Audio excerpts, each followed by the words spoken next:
Support comes from the Missouri Forest Products Association. Missouri produces wood pallets, railroad ties, white oak barrels, hardwood floors, and more. Details on the variety of products made in the state are at choosewood.com.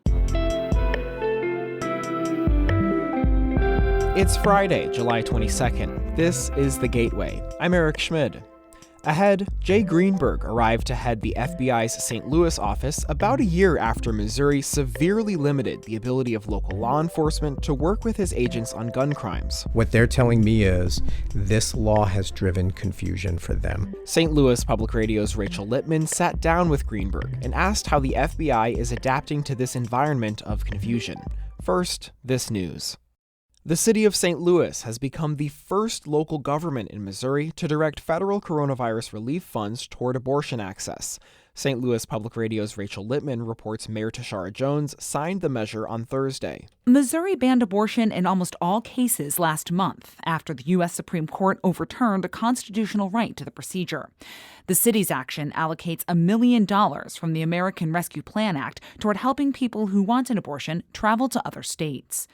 Jones calls the bill decisive action that empowers people to make their own healthcare decisions. A few weeks ago, I stood in this very spot and I said I would fight like hell to make sure St. Louisans can access the reproductive health care that they need. And today, we won the first round in the ring. Attorney General Eric Schmidt has sued to stop those provisions of the law from taking effect.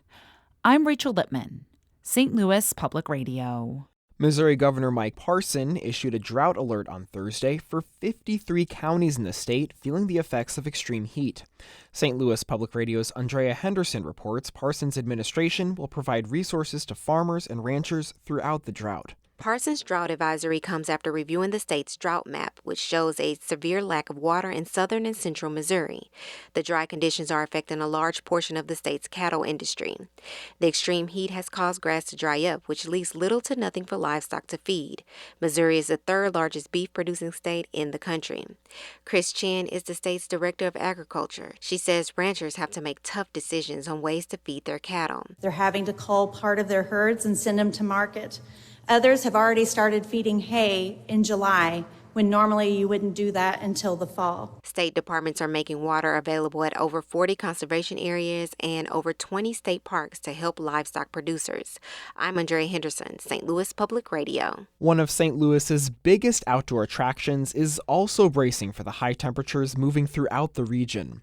The Muni holds its final performance of Sweeney Todd today, and its leaders pledge to do everything they can to keep theatergoers comfortable as the heat index approaches 107 degrees. Kofi Coleman is president and CEO of the Muni. He says outdoor fans included in recent renovations should keep things cooler for those in attendance. We can continue to operate the way that we do and give St. Louis the tradition that it loves and the theater it deserves, but do it in the safest way possible. The National Weather Service has issued a heat advisory from noon Friday until 8 p.m. Sunday. Officials ask people to stay hydrated and refrain from strenuous activities. The Jennings City Councilman challenging Rita Days for a seat on the county council says the council cannot drop the ball when it comes to spending the rest of its federal coronavirus relief money. A working group will decide how to allocate the remaining $70 million from the American Rescue Plan Act. Terry Wilson says that should have happened sooner. I think more detail and attention and planning should have started way before an election year. And I think a lot of this planning is coming around because there is an election year and folks want to make promises to their friends. Wilson says his priorities for the money would be early childhood education and addressing food insecurity. He was a guest on the Politically Speaking podcast.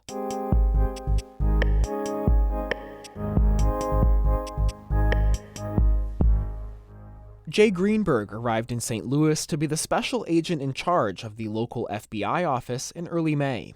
He spent most of that time meeting his agents and with partners in law enforcement and the private sector. Greenberg told St. Louis Public Radio's Rachel Littman he's happy to report the partnerships are strong. And everybody who lives here should feel very secure in how everybody works together to really drive their safety and make this a good community for everybody to live. What are the priorities that you have set for the St. Louis office, and how did you develop them? So the FBI's top priority everywhere is preventing any kind of terrorist attack. Stemming very quickly off that, it's any other violent attack, which we want to make sure doesn't happen here. We are also very focused on making sure that all of the intellectual property that is developed here at the different universities and the different companies is kept safe from foreign adversaries who are trying to beg, borrow, and steal that to get ahead illegally. Making sure that all of the vulnerabilities from a cyber perspective are covered.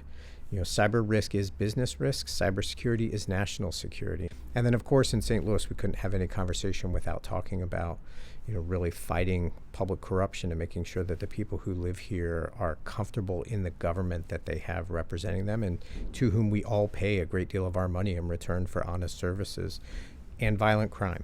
St. Louis, unfortunately, year over year, has continued to struggle with violent crime rates, and that is an area where we have and will continue to dedicate substantial resources to fighting. How do you convince residents that efforts and partnerships like Operation Legend, which you helped lead, how do you convince them that they work when the region is still struggling with violent crime? While we don't always hold ourselves to driving down specific measurable violent crime rates, we are always looking to judge what was the impact of the resources that we invested from the perspective of the community who lives here. Given that metric, what are you hearing about how the community perceived the impact of Operation Legend? I can tell you that from my personal experience, when we go into these neighborhoods that have elevated violent crime rates, a story that is frequently not told is that the candy shop owner or the grandmother or the grandfather will come out and thank us for being there. You also talked about cooperation and the strength of partnerships in the St. Louis area. And one of the things that may make cooperation slightly more difficult now is Missouri's Second Amendment Preservation Act. How have you seen that impacting those partnerships at all, and what adjustments are you making to overcome that? So I'm sure that you're aware that Department of Justice and Alcohol, Tobacco, and Firearms have brought a lawsuit. So there is active ongoing litigation on this topic. It is a huge concern for our local law enforcement partners. What they're telling me is this law has driven confusion for them.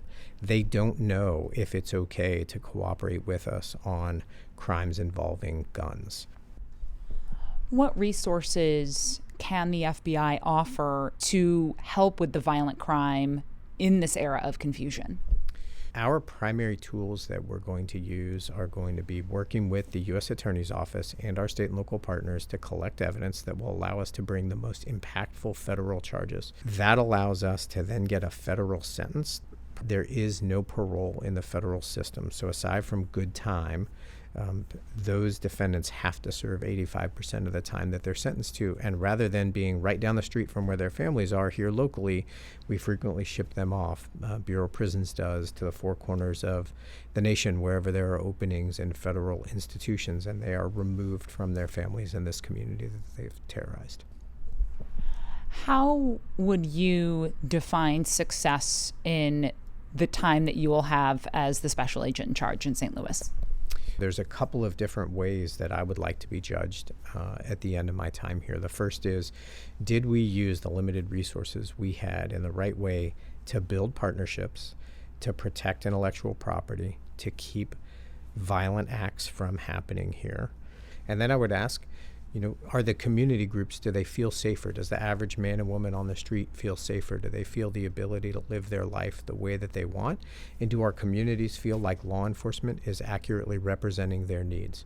So at the end of the day, if we could check all those boxes, that would be, hitting for the cycle. That was Jay Greenberg, the special agent in charge of the FBI in St. Louis, speaking to St. Louis Public Radio's Rachel Littman. Our Fred Ehrlich edited that report. The Gateway is a production of St. Louis Public Radio, a listener-supported service of the University of Missouri St. Louis. Music by Ryan McNeely of Adult Fur. I'm Eric Schmid. Have a great weekend.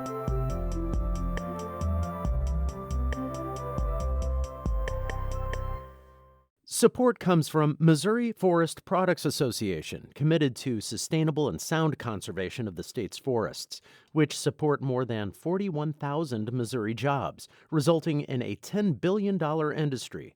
ChooseWood.com.